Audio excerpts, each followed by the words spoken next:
Okay, Auzubillahi minash shaitanir rajim, Bismillahir Rahmanir Rahim. This is lecture number 4. ये आपका lecture number 4 है.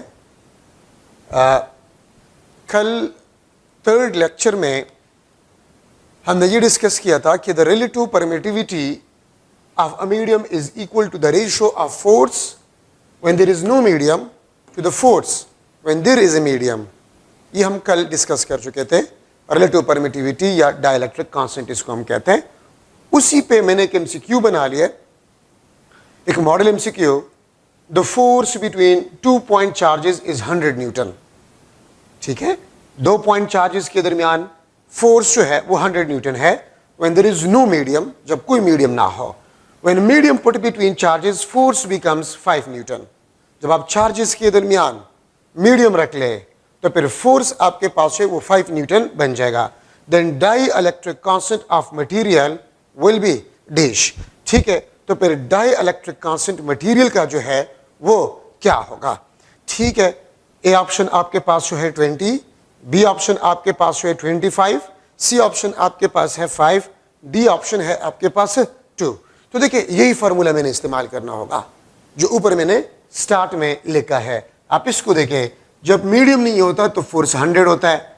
जब आप मीडियम रख लेते हैं तो फिर फोर्स आपके पास है ये 5 न्यूटन होता है. So this will B cancel. आपके पास आंसर आ जाएगा 20. So the correct option is 20. ठीक है, वो ऊपर वाला रेशियो इस एमसीक्यू में यूज हुआ है. So this is another MCQ. That equation is important. ठीक है, रिलेटिव परमिटिविटी का आपके पास इक्वेशन जो है दिस इज इंपॉर्टेंट. अच्छा, अब एक और बात याद रखिए, आप लोगों ने पढ़ा सेकेंड ईयर कोर्स में कि Coulombic force obey Newton third law. Newton third law क्या है? For every action there will be a reaction force which will be equal in magnitude but opposite in a direction. Newton third law simple जो है law है जो कि आप जानते हैं. तो कूलम्बिक फोर्स जो है वो न्यूटन थर्ड लॉ को ओबे करता है.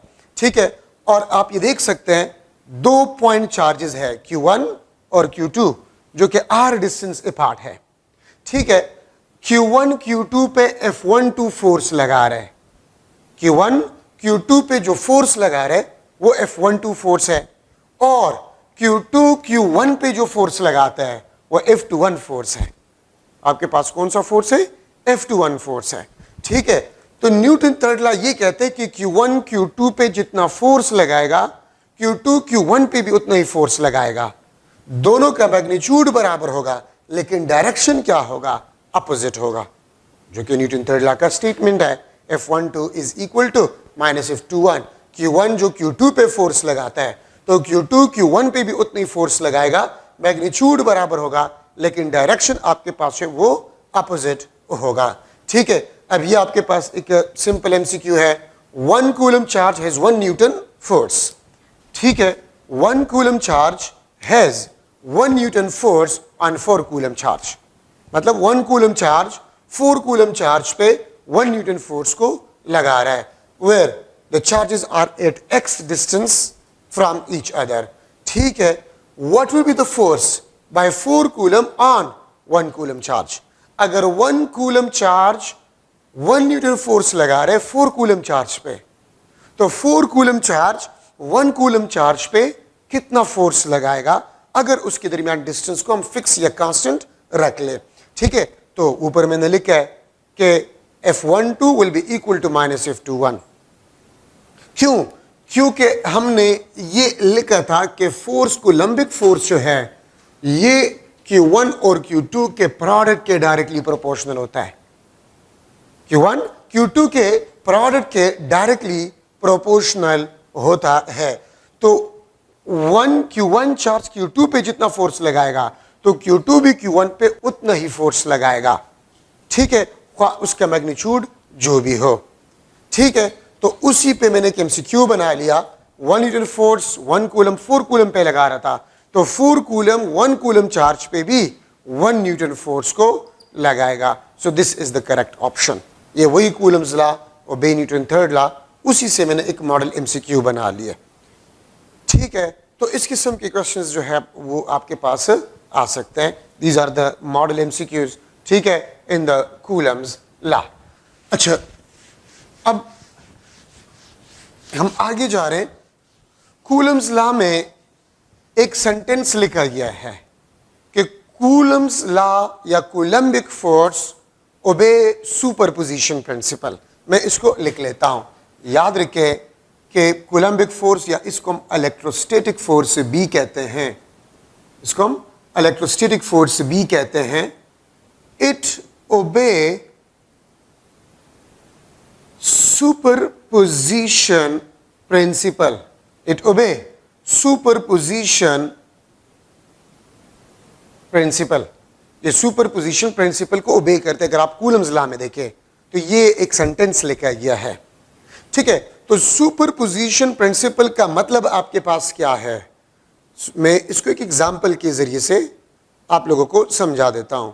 ये आपके पास लेट्स सपोज चार्जेस है, ये Q1 है, ठीक है. यहां पर एक टेस्ट चार्ज है Q0 R1 डिस्टेंस पे है.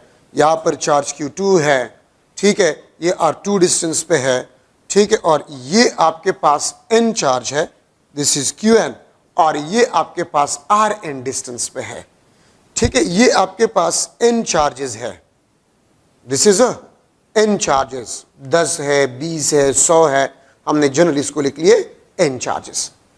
आप देखिए ये आपके पास एक टेस्ट चार्ज है, this is a test charge.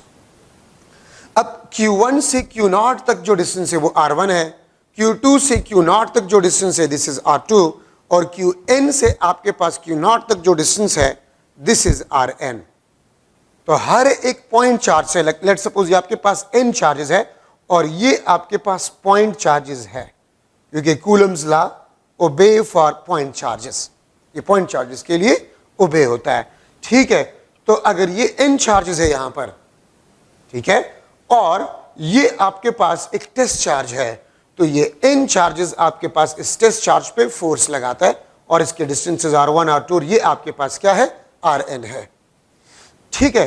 तो सुपरपोजिशन प्रिंसिपल का मतलब आपके पास ये होता है कि आप क्या करें, आप एक एक पॉइंट चार्ज का फोर्स टेस्ट चार्ज पे मालूम करें और उसको आप एड कर जाए, तो we will get the total force on a test charge. ये सुपरपोजिशन प्रिंसिपल कहता है, सुपरपोजिशन प्रिंसिपल. सुपरपोजिशन प्रिंसिपल का मतलब आपके पास ये है कि Ft is equal to F1 plus F2 plus F3 plus Fn, ठीक है. ये सुपरपोजिशन प्रिंसिपल कहलाता है. Means the sum of forces, it means कि टोटल फोर्स आपके पास जो होगा this will be equal to the sum of forces by all point charges, sum of forces by all point charges, ठीक है, on test charge. ये superposition principle कहलाता है. मतलब अगर आपके पास N चार्जेस डिस्ट्रीब्यूटेड है तो आप हर एक चार्ज का फोर्स मालूम करें टेस्ट चार्ज पे और उसको फिर आप एड कर जाए, तो we will get the total force on a test charge. आप टेस्ट चार्ज पे टोटल फोर्स को जो है वो हासिल कर लेंगे, ठीक है. तो ये आपके पास जो है सुपरपोजिशन प्रिंसिपल कहलाते. तो आपके बुक ने एक सेंटेंस लिखा है, मैंने थोड़ा सा इसको एक्सप्लेन किया, तो आपको पता होना चाहिए कि इलेक्ट्रोस्टैटिक फोर्स जो है या कूलम्बिक फोर्स जो है, ठीक है, वो सुपरपोजिशन प्रिंसिपल को सेटिस्फाई करता है, ओबे करता है. So this is basically the superposition principle. तो ये कूलम्स लॉ था और इसमें से आपके पास ये इंपॉर्टेंट पॉइंट्स थे. फिर भी अगर ऐसा कोई MCQ आपके सामने आ जाए, कोई कंसेप्ट आपके सामने आ जाए, ठीक है, तो आप जो है जो व्हाट्सएप नंबर आपको दिया गया है उस पर आप वॉइस मैसेज करें. मैं बार बार आपको बता रहा हूं, उस पर कॉल मत करें, ठीक है, उस पर जस्ट वॉइस मैसेज करें जहां पर आपका कन्फ्यूजन हो, या टेक्स्ट करें. वो मोबाइल एक पुराना सा मोबाइल है और उसका स्पीकर भी ख़राब है, ठीक है. तो वो जब यहाँ पर मैं आता हूँ तो वो क्वेश्चंस में सुन लेता हूँ, देख लेता हूँ, या घर में जब इब्राहिम मुझे दे देता है, ठीक है, तो मैं आपको रिप्लाई दूंगा. तो इसलिए आप उस पर कॉल मत करें, वो रेगुलर नंबर नहीं है, वो सिर्फ व्हाट्सएप के लिए. तो इसीलिए आप उस पर वॉइस मैसेज करें, ठीक है, या टेक्स्ट मैसेज करें, तो इंशाल्लाह 1 दिन या 2 दिन में ज़रूर मैं आपको उस क्वेश्चन के आंसर के बारे में बताऊंगा। ठीक है, तो ये आपके पास कूलम्स लॉ में आपको कोई भी क्वेश्चन हो, कोई भी कन्फ्यूजन हो, या आपको कोई ऐसे MCQ सामने आ जाए जो कि आपको नहीं आ रहा कूलम्स लॉ से रिलेटेड, तो आप वो सेंड करें। ठीक है, तो मैं क्वेश्चंस नेक्स्ट लेक्चर में एक्सप्लेन भी करूंगा। ठीक है, और आपको भी वहां पर मैं एक्सप्लेन करवाऊंगा।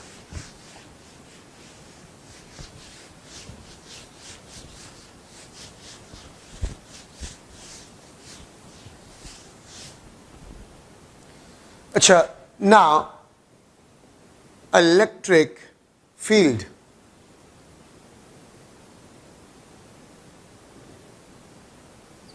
इलेक्ट्रिक फील्ड, इलेक्ट्रिक फील्ड आपके पास क्या है? अगर आपके पास एक सोर्स चार्ज है, ठीक है, कोई चार्ज है, कोई भी चार्ज, इसका फील्ड आप स्टडी कह रहे हैं तो उसको आप सोर्स चार्ज कह सकते हैं, मैंने पहले आपको बताया था। ठीक है, तो लेट सपोज ये आपके पास एक सोर्स चार्ज है। हर सोर्स चार्ज के इर्द गिर्द ऐसा रीजन होता है जिस रीजन में जब आप टेस्ट चार्ज को इंटर कर लेते हैं तो टेस्ट चार्ज फोर्स एक्सपीरियंस कर लेता है। मैं फिर रिपीट कर रहा हूं, किसी भी सोर्स चार्ज के इर्द गिर्द ऐसा रीजन जहां पर आप टेस्ट चार्ज को इंटर करें और वो फोर्स एक्सपीरियंस करे, तो फिर वो रीजन इलेक्ट्रिक फील्ड कहलाता है। ठीक है, इलेक्ट्रिक फील्ड यहां पर आप देख सकते हैं, मैं अगर टेस्ट चार्ज इंटर करूं, this is a test charge, and यहां पर आपके पास फोर्स लग जाए इस टेस्ट चार्ज पे, तो फिर इसको हम कहते हैं this region is electric field. Electric field आपके पास जो है, दिस इज वेक्टर फील्ड। ये आपके पास वेक्टर फील्ड है। ठीक है, और वेक्टर फील्ड का मतलब यह है it has magnitude as well as direction. इसका मैग्नीट्यूड भी होता है और डायरेक्शन भी होता है हर पॉइंट पे। ठीक है, दूसरी बात, this is a real field. ये रियल फील्ड है। रियल फील्ड का मतलब ये होता है ये रियलिटी में एग्जिस्ट करता है। ठीक है, ये इमेजिनरी नहीं है, ये रियलिटी में एग्जिस्ट करता है। So this is a real field, this is not imaginary, ये इमेजिनरी नहीं है। ठीक है, ये आपके पास एक रियल फील्ड है। हम आगे इलेक्ट्रिक फील्ड लाइंस को पढ़ेंगे। इलेक्ट्रिक फील्ड लाइंस आपके पास है वो इमेजिनरी लाइंस होते हैं, लेकिन इलेक्ट्रिक फील्ड आपके पास जो है वो एक रियल फील्ड होता है, और ये वेक्टर फील्ड भी होता है। और वेक्टर फील्ड का मतलब ये होता है कि इसका मैग्नीट्यूड भी होता है और डायरेक्शन भी होता है हर एक पॉइंट पे। ठीक है, इसका स्पेसिफिक डायरेक्शन होता है। वो डायरेक्शन क्या होता है हम आगे पढ़ेंगे इलेक्ट्रिक फील्ड इंटेंसिटी में। ठीक है, हम पढ़ेंगे कि फोर्स पर यूनिट चार्ज, उससे आप डायरेक्शन के बारे में भी बता सकते हैं और फील्ड स्ट्रेंथ के बारे में भी बता सकते हैं, जो कि आगे हम डिस्कस करेंगे। तो देखिए, सोर्स चार्ज के इर्द गिर्द ऐसा रीजन जहां पर वो टेस्ट चार्ज पे फोर्स लगा सके, उस रीजन को बेसिकली हम कहते हैं इलेक्ट्रिक फील्ड, जो कि आपके सामने है। और इलेक्ट्रिक फील्ड का जो कंसेप्ट है वो फैराडे ने दिया था, कंसेप्ट गिवन बाय फैराडे। ठीक है, फैराडे ने वेक्टर फील्ड का कंसेप्ट दिया था। ठीक है, और उस फैराडे ने यह भी कहा था, ठीक है, बाय फैराडे आपके पास फोर्स का जो कास है, फोर्स का जो कास है वो ओवरलैपिंग ऑफ फील्ड्स है। ठीक है, कूलम्स लॉ, कूलम्स ने जब इलेक्ट्रोस्टैटिक फोर्स को मालूम करने के लिए एक लॉ में दिया था, उस टाइम फील्ड का कंसेप्ट नहीं था, फील्ड का कंसेप्ट बाद में आया था। ठीक है, फैराडे ने इसका कंसेप्ट दिया था कि अगर आपके पास दो चार्जेस है, ये आपके पास एक चार्ज है, दिस इज Q1, और दूसरा चार्ज आपके पास ये है, दिस इज Q2। ठीक है, Q1 और ये Q2, ये ब्लू, इस ब्लू चार्ज का फील्ड है, ये रेड इस रेड चार्ज का फील्ड है। तो यहां पर अगर आप देखें, no overlapping of field, no overlapping of field, so no force, इसके दरमियान कोई फोर्स नहीं होगा, ये फैराडे ने बताया था। ठीक है, और अगर ये आपके पास Q1 चार्ज है और ये आपके पास Q2 चार्ज है, ठीक है, ये आपके पास Q1, ये आपके पास Q2 चार्ज है, अगर आप लोग देख ले तो यहां पर इसने ओवरलैप कर लिया है। ठीक है, फील्ड्स ओवरलैप, फील्ड्स ओवरलैप कर गए, दोनों की फील्ड्स आप देख सकते हैं वो ओवरलैप कर गए। ठीक है, तो जब फील्ड्स ओवरलैप कर गए तो अब फोर्स आपके पास नॉन जीरो होगा। ठीक है, और यहां पर मैं लिख सकता हूं कि फोर्स आपके पास जो है, this is directly proportional to the overlapping of fields. अगर दो चार्जेस की फील्ड्स ज्यादा ओवरलैप कर जाए तो वो एक दूसरे पे ज्यादा फोर्स को लगाएंगे, और अगर कम फील्ड्स ओवरलैप कर जाए, ठीक है, तो कम फोर्स वो दोनों एक दूसरे पे लगाएंगे। तो force is directly proportional to the overlapping of fields. ये कंसेप्ट बेसिकली दिया था फैराडे ने। कूलम्स के जमाने में ये कंसेप्ट नहीं था, कूलम ने ये कंसेप्ट दिया था कि आप दो चार्जेस को इतना करीब ले आए कि वो एक दूसरे पे फोर्स लगा सके, then the force will be directly proportional to the product of the magnitude of the two charges and inversely proportional to the square of distance between them। ठीक है, लेकिन फैराडे ने जो है वो ओवरलैपिंग ऑफ फील्ड्स का concept दिया कि जब फील्ड्स ओवरलैप होंगे वो एक दूसरे पे फोर्स लगाएगा। ठीक है, और अगर फील्ड्स ओवरलैप नहीं होंगे तो फिर वो एक दूसरे पे फोर्स नहीं लगाएंगे। ठीक है, मैं अक्सर स्टूडेंट्स की एक सिंपल मिसाल इस तरह देता हूं कि पाकिस्तान और इंडिया के अपने अपने बाउंड्रीज है। ठीक है, तो वो जो है अपने अपने इलाकों में है, तो वो एक दूसरे पे जो है वो जारियत नहीं कर सकते, मतलब ये ला के खिलाफ होगा। लेकिन अगर इंडिया का फौजी पाकिस्तान में एंटर हो जाए या पाकिस्तान का इंडिया में एंटर हो जाए तो फिर ऑब्वियसली उसको रेजिस्टेंस होगा। ठीक है, तो इसी तरह चार्जेस के इर्द गिर्द भी फील्ड जब ओवरलैप कर जाते हैं, ठीक है, तो वो एक दूसरे पे फोर्स लगाएंगे। ठीक है, तो ये आपके पास इलेक्ट्रिक फील्ड के बारे में थोड़ा सा कंसेप्ट था। ठीक है, अच्छा, अब यहां पर हम डिस्कस कर रहे हैं electric field intensity. Electric field intensity, ठीक है, या इलेक्ट्रिक फील्ड स्ट्रेंथ भी इसको हम कह सकते हैं, या फील्ड स्ट्रेंथ भी हम इसको कह सकते हैं। तो इलेक्ट्रिक फील्ड स्ट्रेंथ, ये बात याद रखिए, दिस इज E, और यहां पर हम एक मैथमेटिकल टूल लिखते हैं, limit Q nought tends to 0 F divide by Q nought, F divide by Q not. ये आपके पास मैथमेटिकल इक्वेशन है। डेफिनेशन आपको जरूर आता होगा, force per unit test charge, force per unit test charge is equal to electric field strength. ये limit Q nought tends to 0, ये एक मैथमेटिकल टूल है, और इसका मतलब आपके पास होता है कि Q not is very very small. मैंने एक बात की थी, याद रखे, फर्स्ट लेक्चर में टेस्ट चार्ज के बारे में, कि जब एक बात तो मैंने आपको ये बताई थी कि the primary source to study the field strength of a source charge, वो टेस्ट चार्ज होता है। ठीक है, और टेस्ट चार्ज का मैग्नीट्यूड सोर्स चार्ज के मैग्नीट्यूड से स्मॉल रखा जाता है। एक बात यहां पर याद रखें, ये अभी मैं डिस्कस करवा रहा हूं। ठीक है, तो याद रखें, जब भी आप टेस्ट चार्ज के जरिए से सोर्स चार्ज के फील्ड स्ट्रेंथ को मालूम करना चाहते हैं तो टेस्ट चार्ज का मैग्नीट्यूड आपने स्मॉल से स्मॉल रखना होगा। आप में से स्टूडेंट्स अक्सर ये पूछते हैं कि सर हम टेस्ट चार्ज के मैग्नीट्यूड को क्यों स्मॉल रखते हैं। तो एक बात याद रखिए, टेस्ट चार्ज के मैग्नीट्यूड को क्यों स्मॉल से स्मॉल रखा जाता है, तो इसका जवाब सुने। सोर्स चार्ज का फील्ड स्ट्रेंथ हम रियलिटी में मालूम करना चाहते हैं, ठीक है, किस चीज को इस्तेमाल करके? टेस्ट चार्ज को इस्तेमाल करके सोर्स चार्ज की फील्ड स्ट्रेंथ को हम मालूम करना चाहते हैं। लेकिन अभी कुछ देर पहले हमने डिस्कस किया कि ये न्यूटन थर्ड लॉ ओबे करता है, ठीक है। एक चार्ज दूसरे पे जितना फोर्स लगाते हैं तो दूसरा चार्ज उस पर भी उतना ही फोर्स लगाता है, ठीक है। तो टेस्ट चार्ज एक जरिया है सोर्स चार्ज के फील्ड स्ट्रेंथ को मालूम करने के लिए।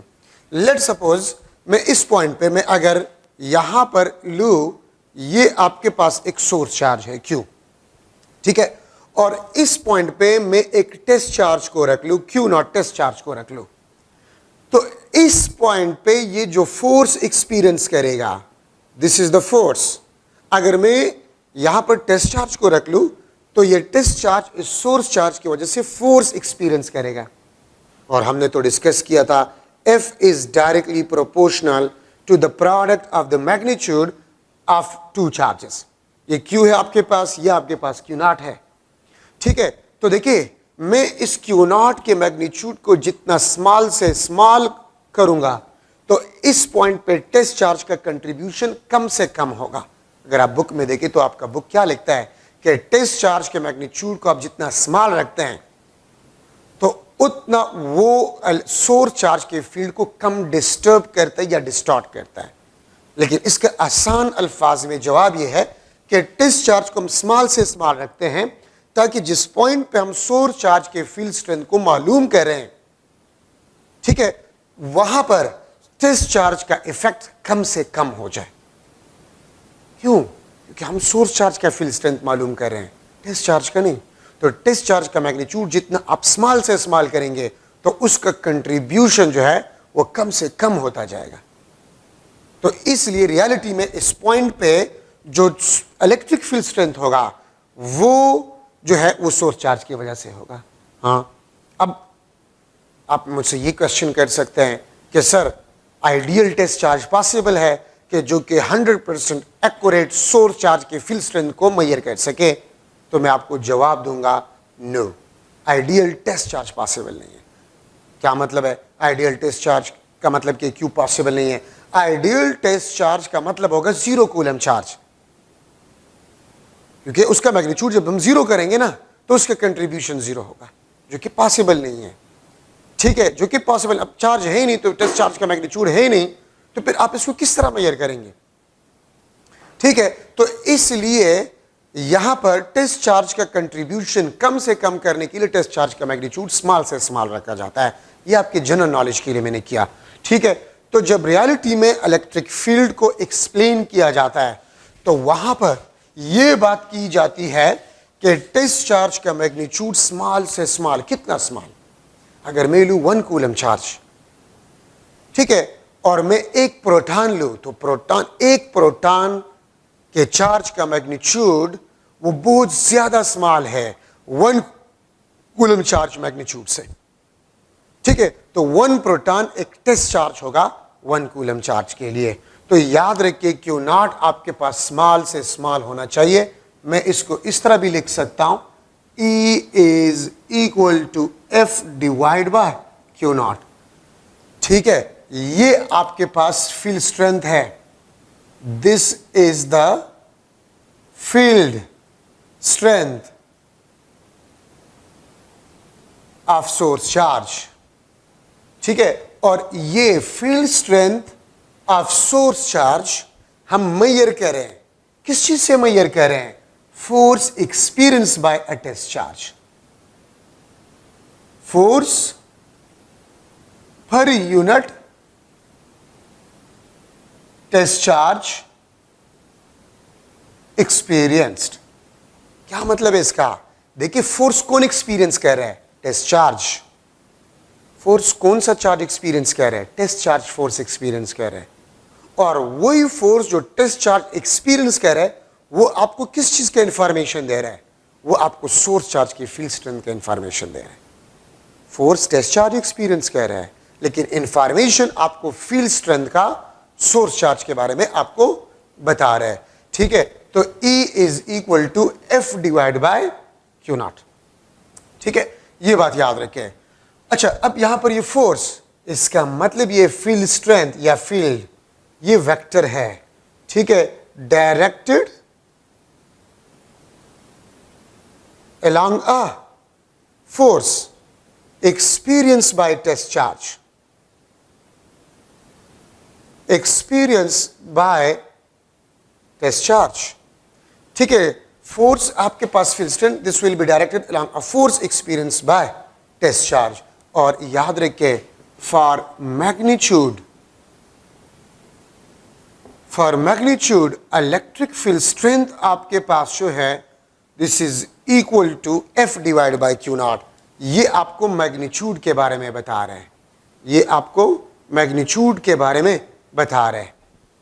क्या मतलब है? देखिए, एक टेस्ट चार्ज सोर्स चार्ज के इर्द गिर्द किसी पॉइंट पे 10 न्यूटन फोर्स एक्सपीरियंस कर रहे हैं, लेकिन दूसरे पॉइंट पे, किसी और पॉइंट पे 1 न्यूटन फोर्स एक्सपीरियंस कर रहे हैं. एक पॉइंट पे 10 newton test charge force experience कर रहे हैं, दूसरे पॉइंट पे 1 न्यूटन वही टेस्ट चार्ज फोर्स एक्सपीरियंस कर रहे हैं उसी सोर्स चार्ज के फील्ड में.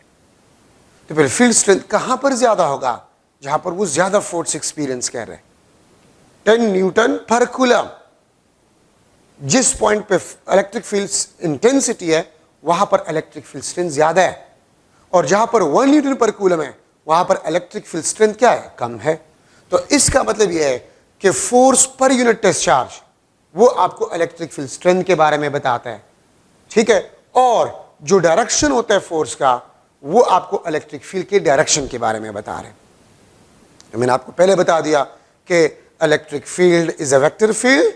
Why? Because it has magnitude as well as direction. इसका मैग्नीट्यूड भी होता है और डायरेक्शन भी होता है. ठीक है, और ये हमें फील्ड स्ट्रेंथ के बारे में बता रहे हैं.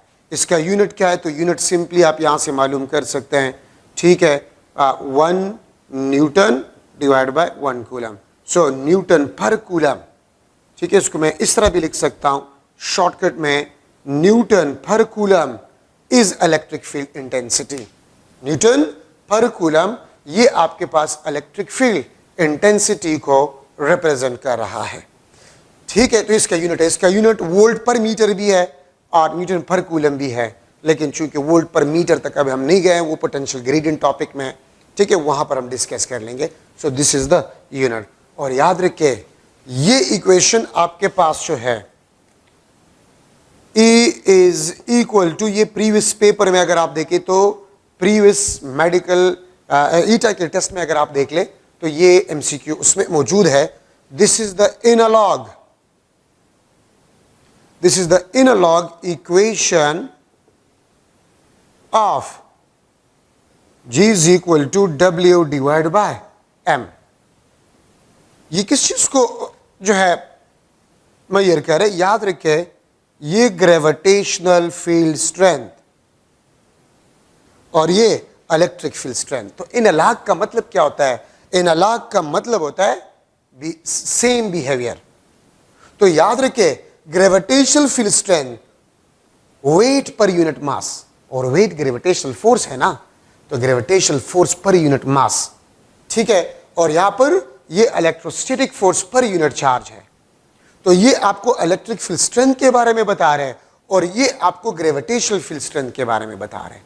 स्मॉल जी, जिसको आप ग्रेविटेशनल फील्ड स्ट्रेंथ या ग्रेविटेशनल एक्सेलरेशन भी कह सकते हैं, वो आपको ग्रेविटेशनल फील्ड स्ट्रेंथ के बारे में बता रहे हैं, और ये इक्वेशन आपको इलेक्ट्रिक फील्ड स्ट्रेंथ के बारे में बता रहे हैं. तो दोनों का काम क्या है? फील्ड स्ट्रेंथ मेजर करना. दोनों का काम है फील्ड स्ट्रेंथ मेजर करना. इसीलिए हम कहते हैं these are the analog equation. So ये आपके पास इलेक्ट्रिक फील्ड इंटेंसिटी का इक्वेशन है. ठीक है, तो ये बात याद रखिए, ये मैं लिख लेता हूं, F divide by Q not, ये analog equation of gravitational field strength है. ठीक है, और ये electric field strength force per unit charge, ये कंसेप्ट भी फेराडे ने दिया था. Force per unit test charge, ये भी फेराडे ने ये कंसेप्ट दिया था. ठीक है, अब यहां पर हम डिस्कस करेंगे electric field intensity due to a point charge. Electric field intensity due to a point charge, E due to a point charge. ठीक है, और ये भी आपके पास जो है कूलम्स लॉ, ये भी कूलम्स लॉ है। अच्छा ठीक है, किस तरह वो मैं लास्ट में डिस्कस करूंगा, सिर्फ मैंने हेडिंग में लिख लिया। A due to a point charge, देखिए ये अगर आपके पास एक पॉइंट सोर्स चार्ज है, this is a point source charge, मैं आर डिस्टेंस पे इस पॉइंट पी पे इलेक्ट्रिक फील्ड इंटेंसिटी को मालूम करना चाहता हूं। मैं फिर रिपीट कर रहा हूं, ये आपके पास एक पॉइंट सोर्स चार्ज यहां पर पड़ा हुआ है और मैं आर डिस्टेंस पे पॉइंट पी पे इलेक्ट्रिक फील्ड इंटेंसिटी को मालूम करना चाहता हूं। तो मैंने क्या कहा था फर्स्ट लेक्चर में कि जो प्राइमरी सोर्स होता है वो टेस्ट चार्ज होता है, जो प्राइमरी सोर्स होते हैं वो टेस्ट चार्ज होता है। ठीक है, electric field intensity source charge को का मालूम करने के लिए। ठीक है, तो ये सोर्स चार्ज है और आर डिस्टेंस पे पॉइंट पी पे मैं इलेक्ट्रिक फील्ड इंटेंसिटी को मालूम करना चाहता हूं। ठीक है, तो मैं क्या करूंगा, वही मैं प्राइमरी सोर्स इस्तेमाल करूंगा। ठीक है, और प्राइमरी सोर्स को इस्तेमाल करने के बाद में एक ऐसा इक्वेशन डिराइव कर लूंगा कि जिसमें फिर आपको टेस्ट चार्ज नजर नहीं आएगा। ठीक है, तो देखिए मैं यहां पर टेस्ट चार्ज को रख लूंगा क्योंकि इलेक्ट्रिक फील्ड स्ट्रेंथ को मालूम करने के लिए प्राइमरी सोर्स वो टेस्ट चार्ज होता है। ठीक है, अच्छा अब यहां पर आप देखें मेरे पास है F इज इक्वल टू के Q1 के बजाय Q, Q2 के बजाय Q0 divide by R square. ठीक है, इसको मैंने लिख लिया, this is equation 1। Also electric field intensity is equal to force per unit test charge. ठीक है, इसको मैंने 2 लिख लिया। तो अगर आप लोग 1 को उठाकर पुट इक्वेशन 1 इन इक्वेशन 2, आप 1 को 2 में पुट कर लें। ठीक है, तो हमारे पास इक्वेशन आ जाएगा K Q naught divide by R square divide by Q naught, this is cancel. E is equal to K Q divide by R square, is equal to K Q divide by R square. ये आपके पास equation आ गया। और यहां पर आप देख सकते हैं कि क्यों आपके पास पॉइंट सोर्स चार्ज है। अब इस इक्वेशन में देखें आपको टेस्ट चार्ज नजर नहीं आ रहा, टेस्ट चार्ज खत्म हो गया, कैंसिल हो गया। तो देखिए हमने टेस्ट चार्ज को इस्तेमाल करके एक ऐसा इक्वेशन निकाल लिया कि जिसमें टेस्ट चार्ज नहीं है। टेस्ट चार्ज को इस्तेमाल करके हमने एक ऐसा इक्वेशन निकाल लिया कि जिसमें टेस्ट चार्ज कैंसिल हुआ। और ये इक्वेशन क्लियर कट आपको बता रहे हैं कि अब टेस्ट चार्ज के बगैर भी इस इक्वेशन से आप सोर्स चार्ज के इर्द गिर्द फील्ड स्ट्रेंथ को किसी भी पॉइंट पे मालूम कर सकते हैं। अगर मैं इसका वेक्टोरियल फॉर्म लिख लूं या वेक्टर फॉर्म लिख लूं, ठीक है, तो ये आपके पास वेक्टर फॉर्म बन जाएगा K Q divide by R square into R unit vector, ये इसका वेक्टर फॉर्म बन जाएगा। तो क्लियर कट आप इक्वेशन से देख सकते हैं कि सोर्स चार्ज क्यू और आर आपके पास distance of a point from source charge है। R is the distance of a point from source charge है। तो देखिए अब ये आपके पास एक ऐसा इक्वेशन आ गया है कि जिसमें टेस्ट चार्ज के बगैर हम सोर्स चार्ज के इर्द गिर्द किसी पॉइंट पे इलेक्ट्रिक फील्ड इंटेंसिटी को मालूम कर सकते हैं। देखिए प्राइमरी सोर्स तो टेस्ट चार्ज है। इसके बाद हम इस चैप्टर में जाएंगे और मतलब टेस्ट चार्ज को तो हमने स्टार्ट में यूज किया। अब एक ऐसी इक्वेशन आ गई कि जिसमें टेस्ट चार्ज की जरूरत नहीं है, सोर्स चार्ज की जरूरत है। अगर आपको सोर्स चार्ज के मैग्नीट्यूड का पता हो तो विदाउट टेस्ट चार्ज आप इस इक्वेशन से किसी भी पॉइंट पे जो कि सोर्स चार्ज से किसी भी डिस्टेंस पे हो आप इलेक्ट्रिक फील्ड इंटेंसिटी को मालूम कर सकते हैं। इसके बाद इसी चैप्टर में हम आगे जाकर फ्लक्स में पढ़ेंगे कि वहां पर सोर्स चार्ज की भी जरूरत नहीं होगी। Without using a test charge and without knowing a source charge आप फ्लक्स से फिर इलेक्ट्रिक फील्ड इंटेंसिटी को मालूम कर सकते होंगे। तो इस चैप्टर में हम यही तरीके सीखेंगे, ठीक है। और हम इसको कूलम्स लॉ भी कहते हैं। हम इसको कूलम लॉ क्यों कहते हैं? हम यहां पर कहते हैं कि this is Coulomb's law, this is Coulomb's law, लेकिन मैं स्टेटमेंट को कंप्लीट कर लेता हूं। For unit positive test charge, for unit positive test charge, unit positive test charge के लिए ये कूलम लॉ है। क्या मतलब है? ये Q0 को अगर आप 1 ले लें, 1 कूलम ले लें, ठीक है, तो आप देखें ना, F इज इक्वल टू के Q0 divide by R square. अगर Q0 को मैं 1 लिख लूँ कि Q divide by R square जो कि E ही है, सो इसलिए हम इसको कहते हैं कि दिस इज कूलम्स लॉ। ये भी आपके पास है, कूलम्स लॉ है। अच्छा देखिए, ये जस्ट मैंने इसको प्रूव कर लिया है। बाकी इसमें थोड़ा सा जनरल डिस्कशन है, वो नेक्स्ट लेक्चर में हम डिस्कस करेंगे। और इंशाल्लाह उम्मीद है कि 2 जुलाई को मीटिंग है गवर्नमेंट का, तो यूनिवर्सिटीज़ और हाई लेवल्स क्लासेस मेरे ख्याल में इंशाल्लाह ये अलाउ कर रहे हैं, ठीक है। तो उम्मीद तो ये की जाती है इंशाल्लाह हम उससे रिलेटेड तमाम इंतज़ामात आपके लिए कंप्लीट कर लेंगे। अगर गवर्नमेंट ने ऐलान किया तो कुछ दिनों का गैप देकर हम क्लासेस इंशाल्लाह शुरू करेंगे। आपके लिए सैनिटाइज़र, गेट्स वगैरह और वो चीज़ें हम इंशाल्लाह तैयार कर लेंगे, ठीक है। अपना ख्याल आप भी रखेंगे और हम भी कोशिश करें कि आपका ख्याल रखा जाए, ठीक है।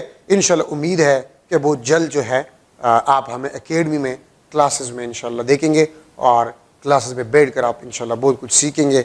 इंशाल्लाह उम्मीद है बहुत जल्द जो है एजुकेशन सेक्टर खोला जा रहा है, तो उस टाइम तक आप लोग ऑनलाइन ही अपने आप को इंगेज रखें, स्टडी करें, टेंशन मत लें, ठीक है। इंशाल्लाह हम कोशिश करेंगे कि आपको किसी भी तरीके से इंगेज रखें। Thank you so much.